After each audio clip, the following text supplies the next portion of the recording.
2 years ago, my kids asked if we could go out and see Avatar 2, and I said sure. But only after you've experienced the first one the way James Cameron intended, in glorious 3D. That would have been pretty easy. They put it back in theaters to make sure that everyone could remember the names of the various Smurfs. But then I thought, why go out for theater when we have theater at home? And I was shocked to discover that dozens of movies are still being released on 3D Blu-ray every single year.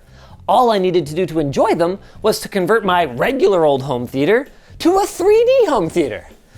There was only one small problem. Actually, a lot of small problems, which is why we started filming this video in December of 2022, and you're only watching it now. See, in spite of the hype around it back in the late 2000s, almost no new hardware supports 3D anymore, and even if we did go dumpster diving on eBay, most home solutions require active shutter glasses, which give my wife a splitting headache. Leaving us with only one real option. A passive 3D setup like they have in the movie theaters, with dual projectors, these unobtainium filters, and a whole lot of jank. Also a whole lot of segue to our sponsor. Vessi, say goodbye to wet socks and hello to big savings. Score up to 40% off select styles during their Black Friday sale at vessi.com or click our link in the description.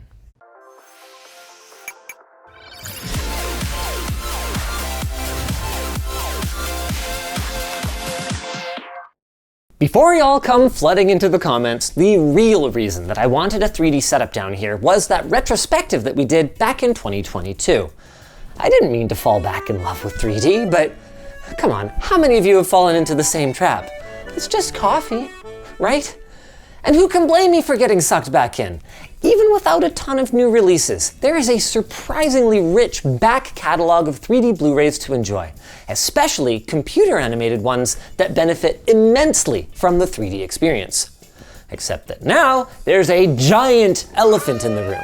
See, back when I had planned this upgrade, I had a projection setup already. Now I have a TV, which is going to turn these 3D projectors into a gigantic downgrade for anything that's not 3D. We're going to deal with that later. First, let's take a look at the plan. The first thing we knew we needed was 2 image sources, each with its own polarizing filter. And this is where we hit our first major roadblock. The Epson LS12000 that I used to have in my theater room uses a laser light source.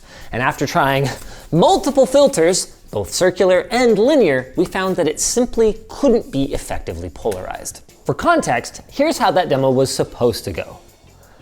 See how the image gets dimmer but doesn't turn green? Yeah. Oh, I guess now's a good time to introduce our projectors.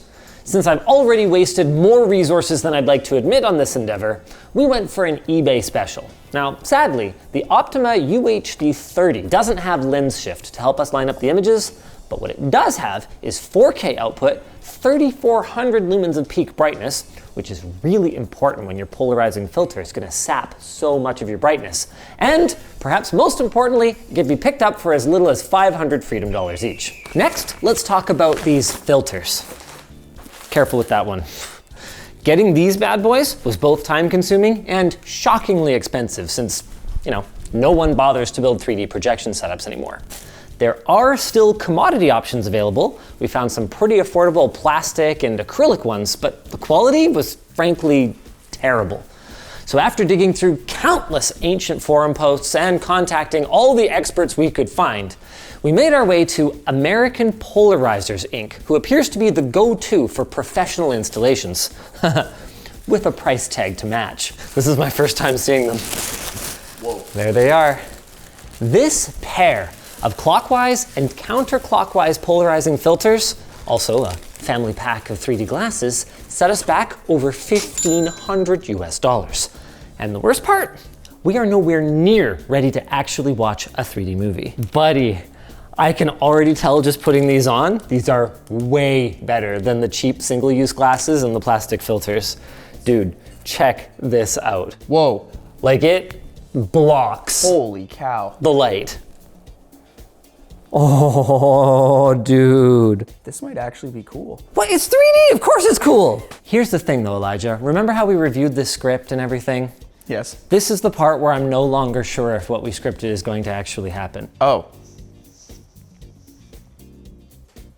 Yeah, it did. Which sucks for anyone trying to make a 3D setup, but it's good for me because it means I didn't waste my money. Here's the thing. As it turns out, there's some pretty dark magic involved in getting the polarized light coming out of our filtered projector to stay polarized after it bounces off of a screen and into your eye holes. Now, before you point out rightly that this is not a screen, this is just a wall, I did try using a proper screen, my old one from IlluneVision. But even though it mentioned 3D on the product page, it turns out they were only referring to active 3D, like where the projector will alternate between left and right eye images, and you have glasses that alternate which eye is covered. By that logic, any screen is a 3D screen. So it had to go. And in its place, I picked up this one from Stuart. This is their silver 5D screen, meaning it's been optimized for 2D and 3D, hence the 5D. Now, the information around how these materials retain close to 100% polarization, a little thin on the ground. But these guys basically have a monopoly on this stuff these days. So after much deliberation, I bit the bullet. The $6,000 bullet. A silver bullet, you might say.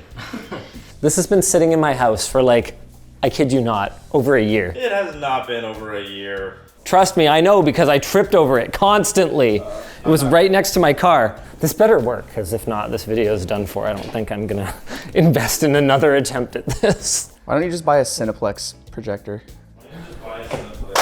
Oh, well, I can't afford a Cineplex. The theater industry's not hurting that bad yet. Soon, yeah, give it time. Oh, wow. The off-axis viewing of this is flipping terrible. Like, watch, if I move the... Yeah. Look at that. Actually, man. Oh, wow. Even without the polarizing filter, this screen compared to my old one has terrible viewing angles. I mean, you should never be sitting this close to a projector screen anyway. Here, let's stand a reasonable distance away. Hold on. I mean, that's better, but I guess there's a reason they don't use silver screens anymore. Big moment. Here we go.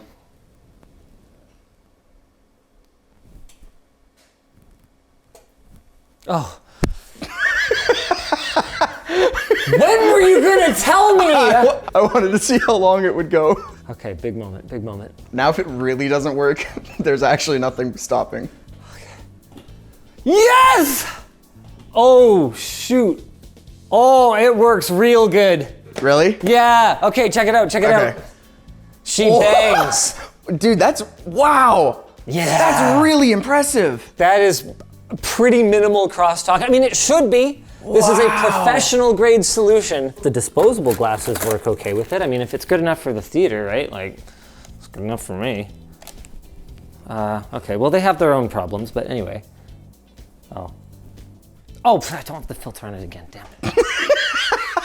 Okay, you don't want to leave the filter super close to the projector like we have it right now because it'll actually heat it up and it can burn the filter. So I had put it down. There was a reason I did that. Yeah, these kind of suck by comparison. You can really tell, the difference between glass and plastic. Like it's a super cloudy image and it doesn't block nearly as much and it distorts it, you see that? Now, I really don't know how much of a guide this video needs to be because probably most of you aren't gonna do this, but our first attempt at finding polarizing filters used linear filters. These are advantageous because they're cheap, but they are disadvantageous because if you tilt your head while you're watching, it'll actually switch which eye can see and which one can't, and it can also be worse for giving people headaches. So if this actually works and is awesome, I'm glad we went with the proper solution with circular polarization. Now for the really hard part. Because we cheaped out on our projectors and we didn't get something with lens shift, aligning these things is gonna be, as we say in the biz, a bitch. I think we're gonna go top and bottom. Sure, that works. All right. Wow. Wow, that's pretty great. It's 3D. It's gonna be great trying to line this up now and then we move in there and we're gonna have to redo it. My kids still haven't seen Avatar 2 because we still haven't finished this project. Wow. Yeah, we can go see it. 2 years later. Every once in a while my son brings it up. He's like, are we ever gonna watch Avatar 2? Maybe block the bottom one and we'll try and match the top one to the bottom since Okay. we can't figure out how to... Oh, you mean just the IR? I'm sorry. We know the top of the image is kind of a mess, but the bottom left corner is good enough for us to at least see if it works. Now we just need to figure out content. Now, if I was a boomer or something and I had a Blu-ray player, then this would be no problem. I would just put Blu-rays in it. But I don't, and I'm not going to. So how do I get the right image to go to one of my projectors and the left image to go to the other? This actually required more tinkering behind the scenes than, believe it or not, anything else we've done so far. I used our handy dandy video on how to rip your own Blu-rays, except I ripped the 3D versions. Then I followed this Reddit thread on r/Vive to remux it back into a 3D file format using a program called BD3D2MK3D. Then we just need another program called Stereoscopic 3D Player from 3DTV.at. We adjust the output settings and voila. Half frames on one side, half the frames on the other side. Voila what? When you say voila, you're supposed to show it working. Oh, well, let's get it working then. Okay, cool. If all of that was too fast and made no sense, that's okay. We're gonna have that guide and all of the products that we used in the video description. For now, let's watch a movie. Oh, God. Oh, that is not good. Oh, we might have remuxed this file in the wrong format. The crosstalk's very good, but Wait, hold on. no, you can see it's split in half. Oh, balls. Part of that whole BD3D tool is you can actually choose how you want to split your frames, left, right, top, center, if you want to split it in half, so half of it goes on one, half of it goes on the other. It took a lot of trial and error, and depending on the Blu-ray file itself can actually depend on how you need to remux it. Okay, so this one, no good. Let's try the Tron Legacy one that I know for a fact I got working. Oh, dude. Dude, it's totally 3D. Dude, it's totally 3D. Holy Okay. crap. Dude, no way. Uh, that is like actually theater grade too. Dude, this worked way better than I thought it was going to. Oh, dude. Yeah. It's pretty sick. Okay. Okay. What about the TV though? Do we want to permanently install this in your theater room? Because if we do, I would say that we would need to get the better projectors before we rip your TV off the wall. I would like to see a not live action film though. Oh, buddy. Wow. Dude, the sheep, it's coming right out. It's coming right for us.